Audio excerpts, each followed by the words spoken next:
Greetings, everyone. Pete Pardo here from Sea of Tranquility. Welcome to day one of albums that are 50 years old in 2025. Happy New Year, everybody. We welcome in 2025.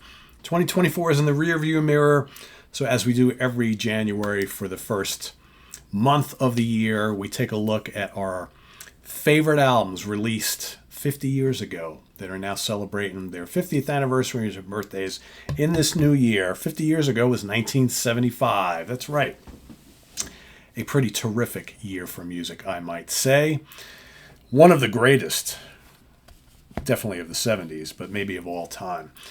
So what we've got to do each and every day here this month is take a look at all the albums that came out in that calendar year and pick our absolute favorites from them.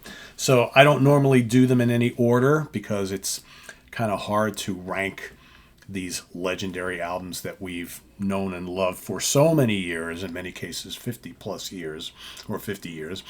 Maybe not quite as long for some of the albums, right? But for a lot of them, maybe we've had these and loved these since they first came out all those years ago. So today I'm going to get the big granddaddy out of the way first.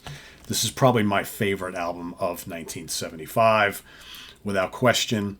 It's also a double album, and I'm sure you know what it is. It was released on February 24th, 1975, recorded at various places between 1970 and 1974, right? Because we've got some leftover tracks on here, some newly recorded tracks, a lot of different production houses and things that these songs were worked on, but somehow put them all together, makes one of the greatest live albums of all time. Recorded, produced by Jimmy Page for Swan Song Records. It is the double album to end all double albums. That's right, it's Physical Graffiti. Yeah, I just figured let me get the big behemoth out of the way right off the bat, so I don't have to worry all month about when's Pete going to talk about Physical Graffiti, when's he going to talk about it. Well, you know what? I'm getting it out of the way right off the bat, right at the beginning. The biggest album of the year, in my opinion. Robert Plant on vocals, Jimmy Page on all sorts of guitars as well as producing, John Paul Jones, bass, mandolin, keyboards, acoustic guitar, and John Bonham, the late great John Bonham on drums and percussion. You got some various other people showing up on here, like Ian Stewart on piano on one track and things like that. But for the most part, it's the legendary foursome that is Led Zeppelin. What is on this album is, if you don't already know, 2 albums, 4 sides. Some of my favorite Zeppelin tracks are on this album, and there's some amazing album sides here, like side 1, Custard Pie, kicking it off. The Rover, Custard Pie is kind of like hard rock, kind of funky. Great stuff. The Rover, proto metal right there. That's Led Zeppelin doing their heavy metal thing. The great In My Time of Dying, bluesy and mysterious and psychedelic, so good.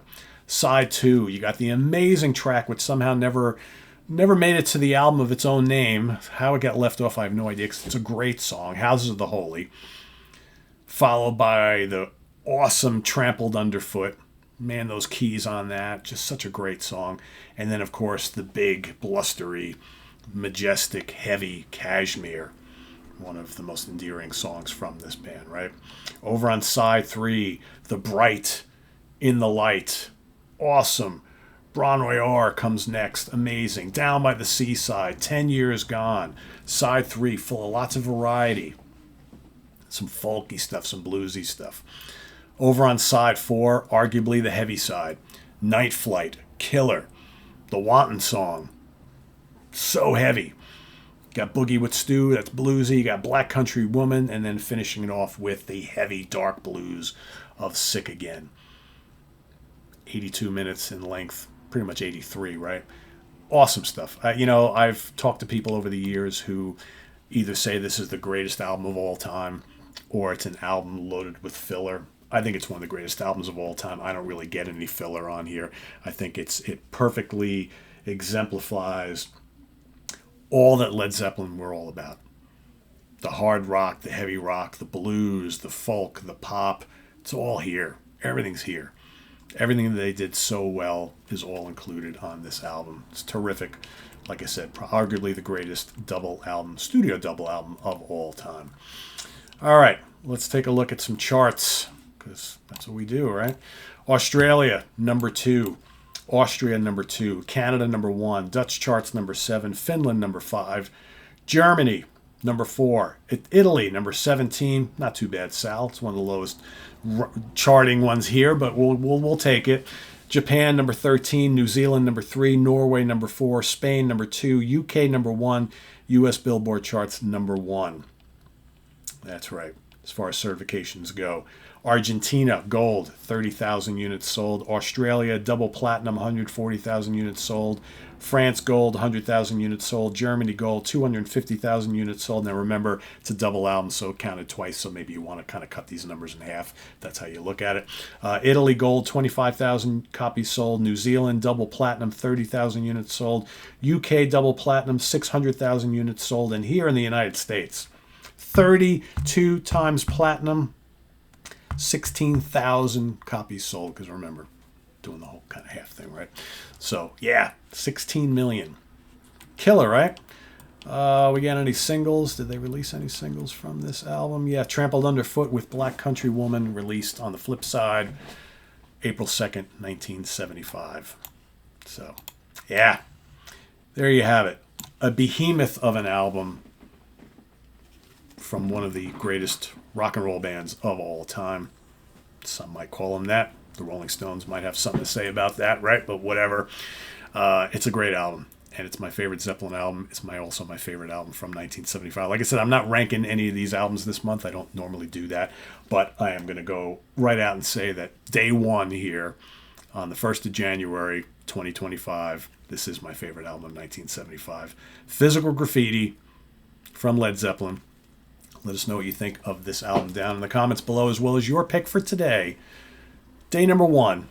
And we'll see you tomorrow for number 2. Happy New Year, everybody. 2025 is here, and it's a new year. But we'll see you tomorrow for day number 2. Visit us on the web at www.seaoftranquility.org. We're on Facebook. We're on YouTube all together all the damn time. Please subscribe if you haven't already, and click on that notification bell so you get alert of all of our content as a post. And please do hit the like button before you leave. Also down below, we got the links to our Ko-Fi page for channel donations, our merch page, our Cameo page, and the Sea of Tranquility merch. Nope, not merch. Membership options down below. I do that almost every day. Get with it, Pete. Get with it. Anyway, we'll see you soon here with more stuff tomorrow. Another pick from 1975, an album celebrating its birthday and anniversary, 50 years, in 1975 to 2025. Till then, I am Pete Pardo. Enjoy the rest of your day, everybody, and we'll see you tomorrow with another one. Till then, take care. Have a good one. Bye-bye.